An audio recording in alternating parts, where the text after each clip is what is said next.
le monde comptait plus de 340 000 personnes affectées par la pandémie Covid-19, dont plus de 15 000 décédés. Notre pays en était à un total de 79 malades, 8 guéris, 0 décès et 71 patients sous traitement. À la date d'aujourd'hui, la maladie a atteint plus de 10 100 000 personnes à travers le monde et causé plus de 502 000 décès. Notre pays totalise 6 698 personnes testées positives, dont 4 341 guéris, 108 décédés et 2 248 actuellement sous traitement et un malade évacué. Je prie avec vous pour que nos morts reposent en paix et que nos malades recouvrent la santé. Malgré l'augmentation du nombre de cas positifs, notre système de santé continue de montrer ses capacités de résilience et d'adaptation dans l'accueil, le traitement des malades. Nos performances dans la riposte anti-Covid-19 sont en effet considérables. À ce jour, le SAMU a reçu plus de 726 000 appels d'alerte. Nous avons réalisé plus de 78 338 tests. 24 824 contacts ont été suivis par nos services. Le taux de létalité au Sénégal est de 1,5%, contre une moyenne africaine de 2,5% et de 5,2% au niveau mondial. Le Sénégal affiche un taux de guérison de 64,8%, contre une moyenne africaine de 48% et mondiale de 50%. À l'échelle nationale, les statistiques montrent que les principaux foyers de la pandémie sont essentiellement localisés dans les régions de Dakar, Diourbel et Thiès, qui concentrent 92% des cas de contamination. Le département de Dakar, à lui seul, totalise 54% des cas recensés sur l'ensemble du territoire national. Dans ces 3 régions, il convient donc de redoubler de vigilance et d'efforts pour arrêter la propagation de la maladie en intensifiant les campagnes de proximité.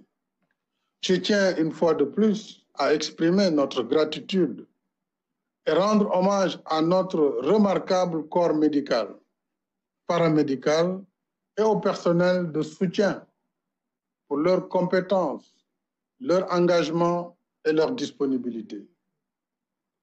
Je réitère nos remerciements aux autres services de l'État mobilisés dans la riposte, à notre dynamique et dévouée administration territoriale et à nos vaillantes forces de défense et de sécurité déployées dans le cadre de l'état d'urgence. En dépit de nos performances dans la riposte sanitaire, je dois cependant rappeler avec insistance que la lutte contre la pandémie n'est pas encore finie. La maladie est toujours là et toutes les projections montrent que le virus continuera de circuler durant les mois à venir. Nos services de santé et tous les autres acteurs mobilisés dans la riposte anti-Covid-19 donnent le meilleur d'eux-mêmes. Mais en définitive, l'issue de notre lutte contre notre ennemi commun dépendra en grande partie de nos propres comportements individuels et collectifs. Il nous faut par conséquent redoubler d'efforts dans les attitudes qui empêchent la propagation du virus. Se laver fréquemment les mains, respecter la distanciation physique éviter les rassemblements non nécessaires, limiter les déplacements et porter correctement le masque. Il est établi que le port du masque réduit considérablement la circulation du virus. Et je rappelle qu'il est obligatoire dans les espaces publics, les lieux de travail, publics et privés, les transports et les commerces. Dans ce front uni que nous menons contre ce terrible fléau, le port du masque est à la fois une mesure de protection de soi-même et de son prochain, mais aussi un acte de civisme et un engagement patriotique vis-à-vis de la nation. J'appelle par conséquent à une mobilisation de toutes et de tous pour le respect des gestes barrières et le port systématique et correct du masque. J'invite instamment les élus locaux, les partenaires sociaux, le secteur privé, les guides religieux, coutumiers, la société civile et les mouvements citoyens à poursuivre leur action d'alerte, de veille et de sensibilisation dans nos villes, nos villages, nos quartiers et nos communautés. Veillons particulièrement aux personnes âgées et à celles souffrant de certaines pathologies, parce qu'elles sont les plus vulnérables aux formes sévères de la maladie. J'appelle une fois de plus à ne pas stigmatiser les malades de la COVID-19. Un malade mérite compassion, pas la stigmatisation. Stigmatiser un malade, c'est ajouter de la souffrance à la souffrance. C'est faire offense aux valeurs socio-culturelles et religieuses qui nous enseignent de traiter les autres comme nous voudrions être traités et de ne pas faire aux autres ce que nous ne voudrions pas qu'on nous fasse. Mes chers compatriotes, en plus d'être une crise sanitaire majeure, la pandémie COVID-19 affecte durement l'économie nationale. D'après les dernières évaluations, notre taux de croissance économique passerait de 6,80% à 1,1%, voire moins. Plusieurs secteurs de l'économie, comme les transports aériens, le tourisme, l'hôtellerie, la restauration, la culture et les loisirs, l'artisanat et le commerce, les produits agricoles sont à l'arrêt ou au ralenti. Voilà pourquoi j'ai mis en place le Fonds de riposte et de solidarité contre les effets de la COVID-19, Force COVID-19, doté de 1 000 milliards de francs CFA pour financer le programme de résilience économique et sociale. Ce programme qui vise à renforcer nos systèmes de santé et soutenir nos ménages, notre diaspora, nos entreprises et les salariés est en cours d'exécution. Sur la composante santé, le programme nous a permis de dérouler sans tarder notre stratégie de riposte à la pandémie par l'achat massif d'équipements et de produits médicaux, le relèvement substantiel du plateau sanitaire existant, l'aménagement et l'équipement de nouvelles structures de traitement des épidémies, soit 33 centres répartis à travers le pays. Enfin, la prise en charge des malades et des personnes confinées. Nous allons renforcer ces acquis. Ainsi, sur la séquence 2020-2021, l'État recrutera 500 médecins et 1 000 agents professionnels de la santé, notamment infirmiers d'État, sages-femmes, ainsi que des personnels de soutien. S'agissant des médecins, la priorité sera accordée aux districts éloignés et aux spécialistes.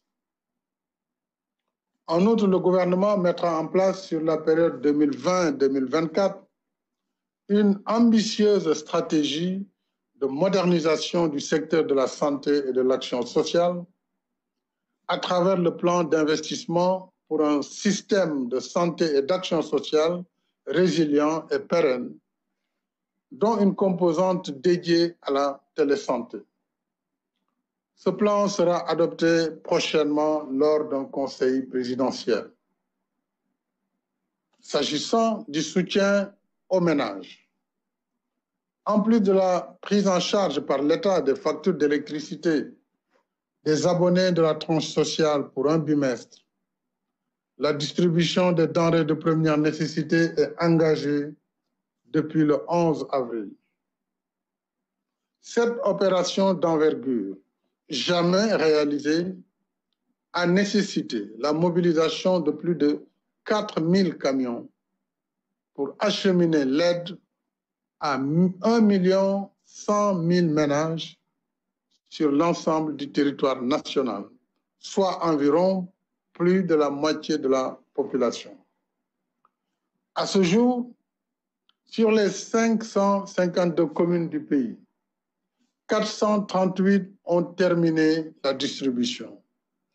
Le reste des opérations est en cours dans 114 communes, soit un taux de réalisation de 79,34%.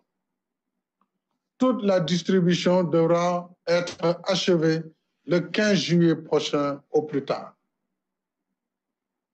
Des quotas spécifiques seront alloués aux chauffeurs du transport interurbain pour 14 000 kits, aux réfugiés pour 4 262 kits, aux titulaires de la carte d'égalité de chance pour 54 219 kits et aux personnes omises du programme national des bourses de sécurité familiale pour 42 650 kits.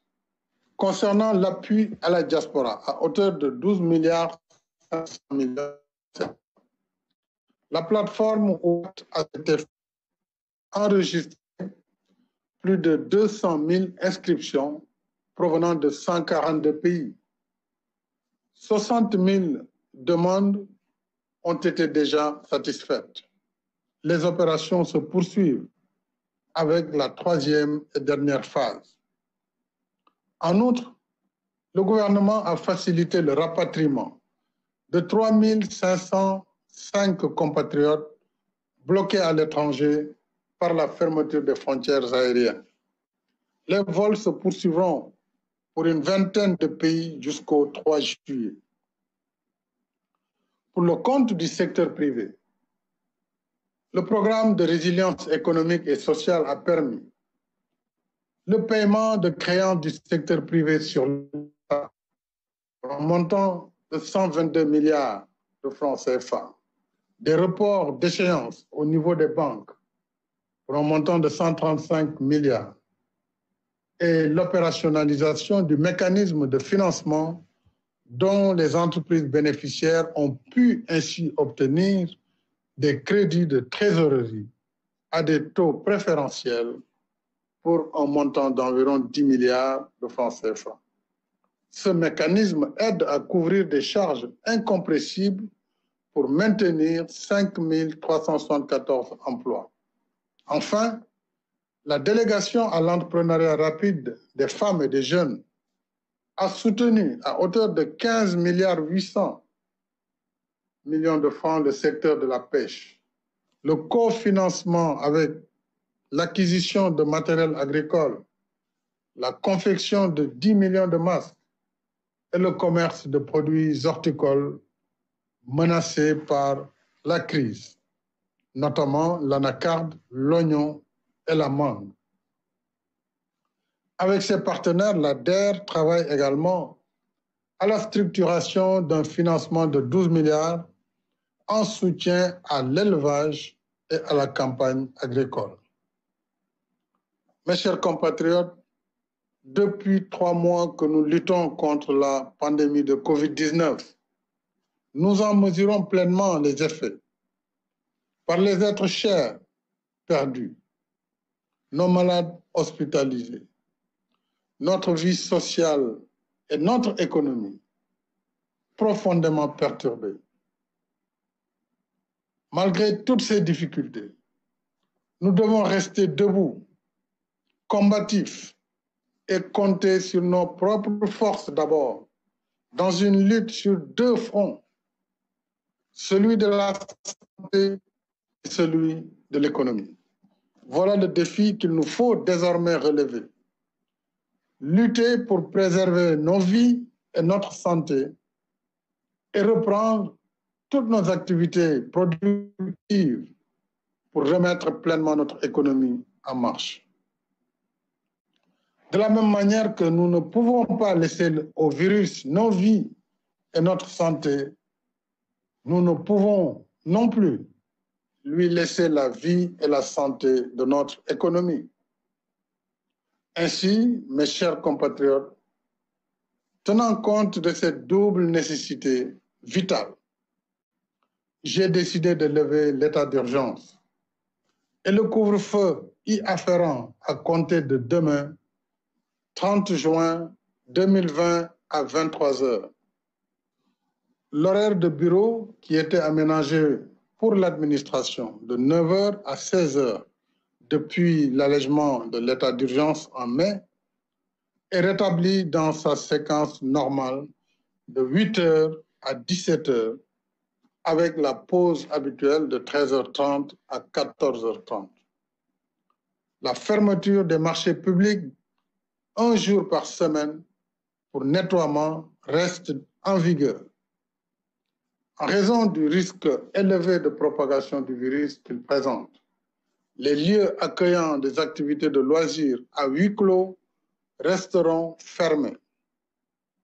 La réouverture des frontières aériennes se fera à partir du 15 juillet prochain. Les vols internationaux reprendront ainsi selon un protocole sanitaire défini. Les frontières terrestres et maritimes restent fermées jusqu'à nouvel ordre. Dès à présent, il nous faut aussi anticiper et nous organiser en nous préparant à l'ère post-Covid-19. À cet effet, le gouvernement me soumettra prochainement un programme de relance de l'économie nationale sur lequel il travaille déjà. Ce programme reposera sur nos bases productives, dont l'agriculture, qui bénéficie pour la présente campagne de ressources budgétaires exceptionnelles de 60 milliards de francs CFA contre 40 pour la précédente. De même, la Banque mondiale a octroyé un financement de 150 millions de dollars pour soutenir le renforcement de la résilience et la productivité agricole. Ce projet aidera à accroître l'exportation des cultures à haute valeur ajoutée, dont la filière horticole, à améliorer la productivité de l'élevage laitier et réduire le taux de mortalité des petits ruminants. Tous ces efforts viennent consolider notre quête d'autosuffisance alimentaire. Cette crise rend en effet plus évidente la nécessité de réaliser au plus vite cet objectif en produisant plus et en transformant davantage nos produits d'agriculture, d'élevage et de la pêche. Comme je l'ai indiqué dans mon message du 11 mai dernier, le programme de relance de l'économie nationale post-Covid-19 soutiendra aussi les initiatives créatives développées dans le cadre de la lutte contre la pandémie et la promotion de l'industrie pharmaceutique nationale. Nous allons en même temps poursuivre et adapter les réformes et projets du PSE, renforcer nos politiques d'équité territoriale et consolider le processus d'industrialisation entamé dans les parcs industriels et les zones économiques spéciales, dont les agropoles. Je tiens particulièrement à ce que l'État et ses démembrements, y compris les sociétés à participation publique, ainsi que le secteur privé, valorisent davantage le contenu local dans la commande publique des biens et services. Mais tous ensemble, nous devons faire du consommé sénégalais non pas un effet de mode ou de conjoncture, mais l'affirmation d'une véritable culture de souveraineté économique. Il nous faut davantage développer un état d'esprit de nature à faire ancrer durablement une culture du produire et consommer sénégalais. Mes chers compatriotes, en levant l'état d'urgence, je rappelle en même temps que l'urgence sanitaire est toujours là et nous impose un devoir. Devoir de vigilance, devoir de responsabilité individuelle et devoir de responsabilité collective. Le péril est toujours là et nous devons continuer la lutte. Alors, mes chers compatriotes, protégeons-nous, protégeons nos familles, nos communautés et notre pays pour que vive le Sénégal en bonne santé, dans la paix, la stabilité et la prospérité. Bonsoir.